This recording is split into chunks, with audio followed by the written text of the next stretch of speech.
మహాపరిశుద్ధుడు అయిన ప్రేమ కలిగిన తండ్రి, నీ చిత్తము చేయవలసి వచ్చినప్పుడు, నీ చిత్తము చేయడానికి నువ్వు పిలిచినప్పుడు అది మాకు కష్టంగా అనిపించవచ్చు, అది మాకు ఇబ్బందిగా అనిపించవచ్చు, మా మనస్సు ఒప్పకపోవచ్చు, శరీరం సహకరించకపోవచ్చు, చుట్టూ ఉన్నవాళ్ళు కాదనవచ్చు.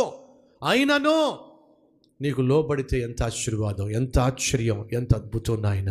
నీ మాటకు లోబడితే అయ్యా ఎంత అద్భుతమైన మందిరాన్ని మేము చూస్తున్నావు నాయన.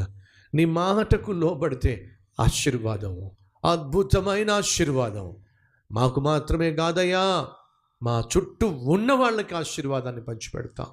నీ శక్తిని చూపించడానికే శ్రమలను, కష్టాలను, పరీక్షలను అనుమతిస్తావని గ్రహించి విశ్వాసముతో మా సేవను, మా పరిచర్యను, మా ఆత్మీయతను కొనసాగించే కృప దయచేయమని యేసునామం పేరట వేడుకుంటున్నాము తండ్రి.